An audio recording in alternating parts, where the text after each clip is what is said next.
इस इंजन की जो खासियत है, जनरली आपको जो 125 सीसी का जो इंजन देखने को मिलता है उसके अंदर में सबसे बड़ी बात कि वो सिंगल स्पार्क प्लग के साथ में आता है। सो दोस्तों, इस व्हीकल की जो सीट हाइट है वो 790 mm है। सो दोस्तों, अभी मैं आपको इसका इंजन की आवाज़ सुनाता हूँ। तो अभी न्यूट्रल में है ये और मैं फायर अप करता हूँ, तो ये कुछ आइडियल साउंड सुनने को मिलेगा आपको।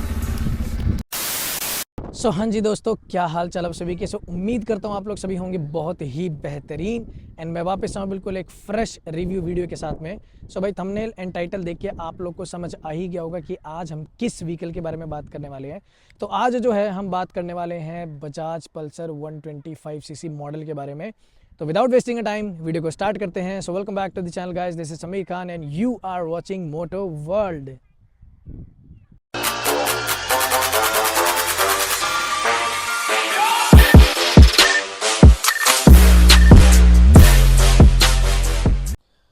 सो दोस्तों, ये खड़ी हमारे सामने Bajaj Pulsar 125 BS6 phase 2 E20 compatible petrol वाली बाइक।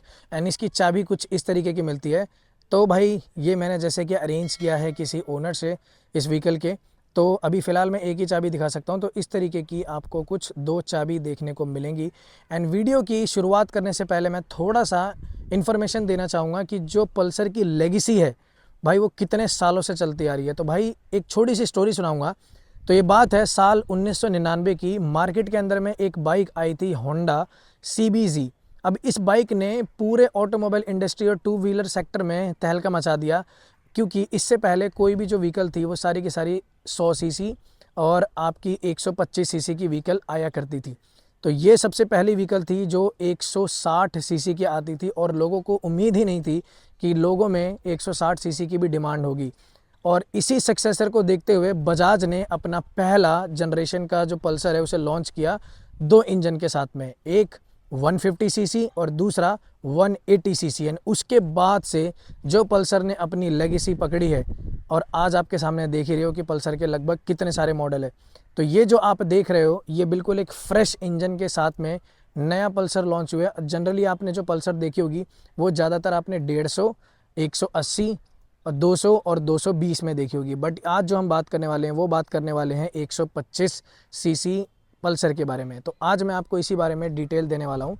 तो सबसे पहले अगर मैं बात करता हूँ तो ये चाबी इसको मैं लगाता हूँ और फ्रंट से हम कुछ बात करते हैं। जहाँ आज की डेट में हम लोग को LED सेटअप देखने को मिलता है। बजाज पल्सर अपने लेगेसी को मेंटेन करने के लिए अभी भी वही सेम स्टाइलिंग, वही सेम सब्सटेंस और वही हैलोजन लाइट इस्तेमाल करता है। तो सामने आपको ईगल आई कुछ देखने को मिलती है एंड एक बड़ा सा आपको हेडलाइट सेटअप देखने को मिलता है, जिसके अंदर में आपको मिलता है हैलोजन बल्ब। वही अगर आप इसके सस्पेंशन की बात करोगे तो इसमें आपको मिलता है टेलीस्कोपिक सस्पेंशन एंड फ्रंट में फेंडर कुछ इस तरीके का मिलता है। और इसके अगर फ्रंट टायर की बात करूं तो इसके अंदर में हमें जो टायर साइज़ मिलता है वो टायर साइज़ मिलता है 17 इंच का ट्यूबलेस टायर, जिसकी इस टायर साइज़ की बात करूं तो 17 इंच, तो यानी 100 इसकी विड्थ है, 18 इसका जो हाइट है वो है, और 17 इंच इस टायर का साइज़ है। तो ये एलॉय व्हील के साथ में आती है हमें। और ये जो डिस्क है ये आपको नॉन ABS डिस्क मिलेगा और फ्रंट में 2 पिस्टन कैलिपर देखने को हमें मिलता है। मैं कोशिश करूंगा कि आपको इसमें बेहतर से बेहतर जानकारी दे सकूं और जितनी भी इन्फॉर्मेशन है वो सारी की सारी आपको बता सकूं। तो कुछ इस तरीके का टोटल फ्रंट सेटअप देखने को मिलता है आपको। मीटर कंसोल पे थोड़ी देर में बाद में आते हैं। तो अगर मैं इसके फ्यूल टैंक की बात करूँ तो इसके अंदर में हमें 11.5 लीटर का फ्यूल टैंक देखने को मिलता है। और ये जो है ये फ्यूल इंजेक्टर टेक्नोलॉजी वाली व्हीकल है, तो इसके अंदर में अब रिज़र्व वाला सिस्टम आता नहीं है। तो जैसे कि आप देख सकते हो तो ये E20 कंपैटिबल वाली व्हीकल है, अभी लेटेस्ट ही है एंड ज़्यादा टाइम नहीं हुआ इस व्हीकल को लिए हुए। तो इसके अंदर में हमें मेटल टैंक देखने को मिलता है। यहाँ पे हमें मिलता है विंगलेट्स, जिस पे अच्छी खासी ग्राफिक्स है। एंड ये जो विंगलेट्स है ये आपको फाइबर का देखने को मिलता है। एंड पल्सर की इसके अंदर में आपको बैजिंग मिलती है जो थोड़ा सा आपको डार्क एल्युमिनियम ब्रश फीलिंग पे आपको देखने को मिलेगी। तो आप देख सकते हो ये हल्का सा क्रोम एंड डार्क ब्लैकआउट का मिक्सचर है, जिसकी वजह से आपको ये इस तरीके का देखने को मिलता है। वही अगर मैं आता हूँ इसके हार्ट ऑफ द मैटर तो मैं कुछ खासियत बताता हूँ बजाज अपने इंजन के लिए क्यों फेमस है। तो ये जो व्हीकल है ये आती है 125 सीसी इंजन के साथ में and 4 stock 2 valve twin spark technology single cylinder BS6 phase 2 technology के साथ में ये इंजन आता है। इस इंजन की जो खासियत है, जनरली आपको जो 125 सीसी का जो इंजन देखने को मिलता है उसके अंदर में सबसे बड़ी बात कि वो सिंगल स्पार्क प्लग के साथ में आता है। तो बजाज वहीं अपने इंजन में ट्विन स्पार्क प्लग सिस्टम देता है। ट्विन स्पार्क प्लग सिस्टम होता क्या है, बेसिकली जब बाइक को स्टार्ट करते हैं तो इसके अंदर में जो कंबंशन बनाती है तो उसमें 2 स्पार्क प्लग देते हैं और जो फ्यूल है उसका कंबंशन बहुत ही अच्छे तरीके से होता है और आपको मैक्सिमम जो एवरेज है वो मिलता है आपके फ्यूल से अच्छी बर्निंग के साथ। एंड जो स्मूथनेस है इंजन की वो बहुत ही ज़्यादा रहती है और आपको एक अच्छा खासा परफॉर्मेंस देखने को मिलता है। वही अगर मैं इसके गियर बॉक्स की बात करूं तो इस इंजन के साथ में हमें 5 गियर बॉक्स देखने को मिलते हैं। वही अगर मैं इसके साइड में आता हूं तो साइड में आप देख सकते हो हमें यहाँ पे एक मड फेंडर मिलता है, या फिर आप जो भी कह लो इसे, जिससे कि आपका जो इंजन है उस पर पत्थर वत्थर हीट नहीं होता। एंड यहाँ पे आपको मिलता है ब्रेक लीवर जो कि आपको एल्युमिनियम में देखने को मिलता है और इस पर कोई भी रबड़ की कोटिंग नहीं मिलती। वही अगर आप इसके फुट रेस्ट की बात करोगे तो इस पर रबड़ माउंटेड फुट पैक्स मिलते हैं एंड ये नॉन एडजस्टेबल होता है हर व्हीकल के अंदर में। वही अगर आप पिलियन के लिए देखोगे तो पिलियन के लिए आपको मिलेगा रबड़ फुट पैक्स माउंट और ये एडजस्टेबल है। हालांकि जो बजाज है उसने अपने इस व्हीकल में पल्सर की लेगेसी को मेंटेन करने के लिए कुछ भी चेंजेस नहीं किया। वही अगर आप इसके दूसरे व्हीकल में देखोगे तो ये बहुत ही ज़्यादा अच्छे स्टाइलिंग से आते हैं, बट ये पूरे लेगेसी को मेंटेन करने के लिए वही ओल्ड जनरेशन का सारा फुट पैक्स और पूरा डिज़ाइन कॉस्मेटिकली फिज़िकली सब कुछ वही है। एंड यहाँ पे हमें मिलता है एक सिंगल बैरल एग्जॉस्ट जिसको मैं अभी सुनाऊंगा। और इसके शॉकर के रियर शॉकर की बात करूँ तो वही हमें स्प्रिंग सस्पेंशन मिलते हैं एंड्योरेंस के। नाइट्रॉक्स जनरली ये क्या होते हैं, कुछ कुछ व्हीकल में ऑयल वाले होते हैं, बट ये आपको नाइट्रॉक्स गैस सस्पेंशन मिलता है जो कि काफ़ी ज़्यादा ड्यूरेबिलिटी रहती है और लॉन्ग टर्म में आपको दिक्कत नहीं करता। वही आप पीछे देखोगे तो इसमें आपको मिलता है रियर टायर का मड फ्लैप और मड गार्ड मिलता है और इंडिकेटर आपको पूरा हेलोजन सेटअप मिलता है। तो अभी जैसे कि आप लोग को पता ही है कि मेरा लोकेशन बिहार में है, क्योंकि मैं अपने होम टाउन में आया हुआ हूँ, तो इस वजह से बिहार नंबर प्लेट की आपको ये गाड़ी देखने को मिलती है।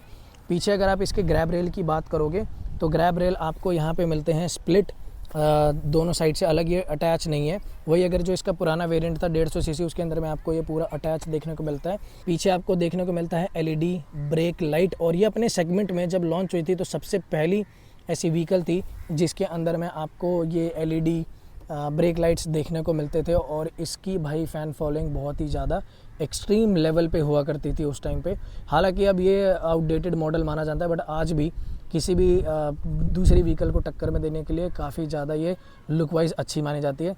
देख सकते हो यहाँ पे आपको मिलता है हेलोजन इंडिकेटर। सो दोस्तों इसके रियर टायर प्रोफाइल की बात करें तो MRF का ज़ेपर हमें देखने को मिलता है जिसके टायर साइज़ है 110/80R17, तो वही ये ट्यूबलेस टायर के साथ में आता है। एंड पीछे आपको मिलता है ड्रम ब्रेक, तो इसके अंदर में आपको पीछे डिस्क का ऑप्शन फ़िलहाल नहीं है। एंड ये जैसे कि मैंने आपको बताया कि नॉन ABS वेरिएंट है, तो ये नॉन ABS के साथ में आती है। 125 सीसी में आपको ABS देखने को नहीं मिलेगा। एंड वही अगर मैं इसके साइड प्रोफाइल की बात करूँ तो साइड में देख सकते हो आप, अगेन हमें पिलियन के लिए फुट रेस्ट मिलता है, यहाँ पे सारी गार्ड मिलता है जो कि एक सेफ्टी फीचर है। एंड यहाँ पे आपको मिलता है राइडर के लिए फुट रेस्ट। एंड यहाँ पे आपको गियर लीवर मिलता है गियर चेंज करने के लिए। एंड यहाँ पे आपको देखने को मिलती है बजाज की एक ब्रांडिंग इंजन के ऊपर में, और जैसे कि देख सकते हो आप इसके अंदर में ट्विन स्पार्क टेक्नोलॉजी है, तो एक स्पार्क प्लग आपको यहाँ देखने को मिलेगा एंड सेम आपको दूसरा स्पार्क प्लग देखने को मिलेगा। एंड ये फ्यूल इंजेक्टर टेक्नोलॉजी के साथ में आती है, तो अब कार्बोरेटर वाला सिस्टम अब हट चुका है BS6 जितने भी व्हीकल है। यहाँ पे आपको मिलता है हॉर्न का सेटअप, और वहीं अगर आप साइड में देखोगे तो आपको एग्जॉस्ट पे मिलेगा O2 सेंसर एंड ये आपको मिलता है कुछ इस तरीके का लेग गार्ड। तो अब हम आते हैं इसके मीटर कंसोल पे, तो मीटर कंसोल आपको कुछ इस तरीके का देखने को मिलेगा। एंड ये जब लॉन्च हुआ था तो अपने टाइम में बहुत ही एडवांस काइंड ऑफ ये मीटर कंसोल था।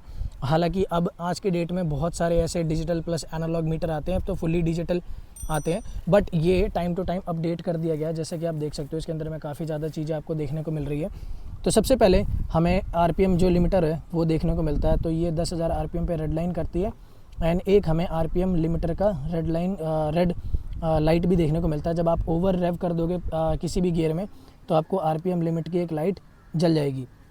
वही अगर मैं इसके डिस्प्ले की बात करूँ तो इसमें आपको देखने को मिलेगा यहाँ पे साइड स्टैंड का एक फीचर, लो बैटरी इंडिकेशन वार्निंग, IFE और ओडो, और ये भी काफ़ी चेंज कर दिया गया टाइम के हिसाब से, तो जिसको मैं भी दिखाऊंगा। और यहाँ पे आपको देखने को मिलेगा लेफ़्ट एंड राइट इंडिकेटर के लिए एक ब्लिंकर, वही न्यूट्रल के लिए एक ब्लिंकर देखने को मिलेगा, और अगर मैं पास मारता हूँ तो पास के लिए एक लाइट देखने को मिलता है। एंड ये मिलता है इंजन मैल फंक्शन की लाइट। अब अगर इसको मैं थोड़ा सा टॉगल करूँ तो यहाँ पे हमें कुछ ज़रूरी जितने भी इन्फॉर्मेशन है वो सारे के सारे देखने को मिलते हैं। ओडो मिलता है, तो 2795 किलोमीटर ये चल चुकी है। वही अगर आप देखोगे तो ये आपको मिलेगा ट्रिप 1 और ट्रिप 2, डिस्टेंस टू एम्प्टी की कितनी, जितना इसमें पेट्रोल है उतने में कितना किलोमीटर ये चल चुकी है। एंड यहाँ पे आपको मिलेगा फ्यूल वार्निंग, तो यहाँ पे आपको फ्यूल का पूरा सेटअप देखने को मिलेगा। ये अभी एम्प्टी पे है, तो यहाँ पे जैसे जैसे आप फ्यूल भराओगे तो पूरा बार भरता चला जाएगा। एंड ऊपर भी कुछ इन्फॉर्मेशन आ रही है, IFE, AFE, तो ये सारे के सारे मतलब रियल टाइम माइलेज क्या होगा, जैसे आपका थ्रॉटल रिस्पॉन्स है उसके अकॉर्डिंगली ये सारी चीज़ें आपको देखने को पता चलेगा। तो ये जो व्हीकल है, ये व्हीकल आती है साइड कट ऑफ सेंसर के साथ में। जैसे कि अभी आप देख सकते हो ये साइड स्टैंड पे खड़ी है, तो अभी अगर आप इस व्हीकल को चाहो स्टार्ट करना तो ये सिर्फ न्यूट्रल में स्टार्ट होगी, जैसे आप गियर लगाओगे तो ऑटोमेटिकली बंद हो जाएगी। वही अगर मैं इसके ग्राउंड क्लियरेंस की बात करूं तो इसके अंदर में हमें 165 mm का ग्राउंड क्लियरेंस देखने को मिलता है, जो कि मोर देन सफिशिएंट है किसी भी इंडियन रोड कंडीशन के लिए। एंड ये काफ़ी ज़्यादा सक्सेसर मॉडल है। लोग इस व्हीकल को आज भी बहुत ज़्यादा पसंद करते हैं। जनरली ये पहले भारी सीसी के लिए जानी जाती थी, बट वही है टाइम के हिसाब से चीज़ें चेंज करनी पड़ती है, तो वो आपको देखने को मिलता है। बाकी ये कुछ मिलता है इस तरीके का ब्रेक लीवर आपको। एंड ये जो है ये कैलिब्रेटर टेक्नोलॉजी के साथ में आती है। जैसे कि आप लोग को पता ही है कि भाई अब ABS टेक्नोलॉजी के साथ में ब्रेक आते हैं, तो अगर आप ब्रेक मारते हो तो आपका आगे वाला पहिया वगैरह ना फिसले या स्किड ना हो, उसके चक्कर में ये भी एक सेंसर के साथ में आती है जो कि कैलिब्रेट कर लेता है। आप जब अपना ब्रेक मारते हो तो आपकी बाइक को आगे फ्रंट व्हील से फिसलने के लिए बचाती है। तो ये कुछ इस तरीके का आपको हैंडल पे स्विचेस मिलते हैं। तो ये आपको इंजन किल स्विच मिलता है, तो अभी ये मैंने इस इग्निशन ऑन कर दिया या कर दिया तो इंजन किल स्विच है, बाइक स्टार्ट नहीं होगी। यहाँ पे जनरली पहले एक हमें लाइट का ऑप्शन में देखने को मिलता था, बट वही जैसे कि आप लोग को पता है कि BS4 के बाद से अब हमें लाइट ऑफ करने का कोई भी प्रोविज़न ऑप्शन नहीं मिलता। बट अगर आप चाहो तो अलग से आफ्टर मार्केट इसके अंदर में स्विचेस लगा सकते हो, तो इसी का प्रोविज़न दे रखा है। यहाँ पे हमें मिलता है सेल्फ स्टार्ट के लिए बटन, और यहाँ पे मिलता है हैंडल का ग्रिप कुछ इस तरीके से, और ये हैंडल बार वेट। एंड ये पूरा जो व्हीकल है ये क्लिप ऑन के साथ में आती है, तो आप देख सकते हो यहाँ पे क्लिप ऑन। एंड इनफैक्ट ये सबसे पहली व्हीकल थी पल्सर में जो क्लिप ऑन हैंडल के साथ में आया करती थी। तो ये कुछ आपको इधर साइड में मिलता है low beam and high beam का ऑप्शन। ये मिलता है आपको लेफ़्ट एंड राइट इंडिकेटर का टर्न बटन। एंड यहाँ पे आपको मिलता है हॉर्न, जिसको मैं बजा के सुना देता हूँ। तो ये आपको देखने को मिलता है कुछ बेसिक सा मिरर दोनों साइड पे, जो कि अच्छा खासा आपको विजिबिलिटी दे देता है। एंड ओवरऑल लुक आपको कुछ इस तरीके की देखने को मिलती है। तो ये जो ओवरऑल लुक है ये बहुत ही सब्जेक्टिव है। बहुत लोगों को अभी ये पसंद नहीं आती है, बहुत लोगों को आज भी ये लुक बहुत ही ज़्यादा पसंद आता है। To be very honest, personally मुझे ये बहुत ज़्यादा पसंद आती है लुक। हालांकि मेरे को ऐसा लगता है कि कंपनी को बस इसके अंदर में LED सेटअप थोड़ा सा दे देना चाहिए। तो इस इंजन के अगर मैं एवरेज की बात करूँ तो ये इंजन जो एआरआई क्लेम करते हैं वो है 51 किलोमीटर 1 लीटर में दे देती है। हालांकि रियल टाइम सिनेरियो में व्हाट आई बिलीव कि 48 से 47 किलोमीटर तक का आपको एवरेज देखने को मिल जाएगा। जो टोटल वेट है इस व्हीकल का वो है 142 kg, और जो इसकी सीट हाइट है वो है 790 mm।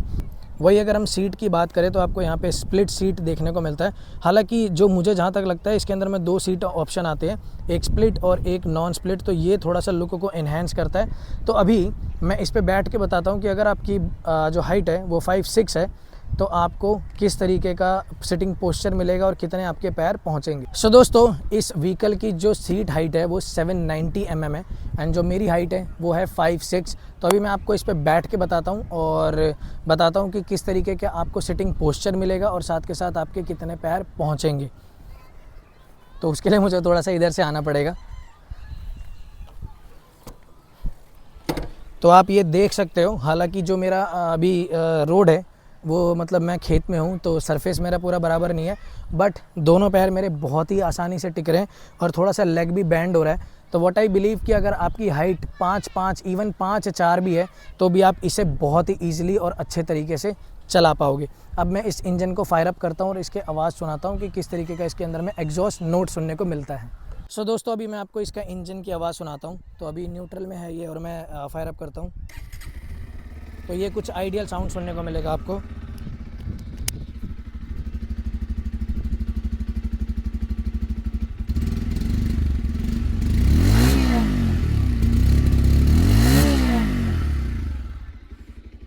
उम्मीद करता हूँ दोस्तों आपको एक आवाज़ सुनने को मिल गया होगा।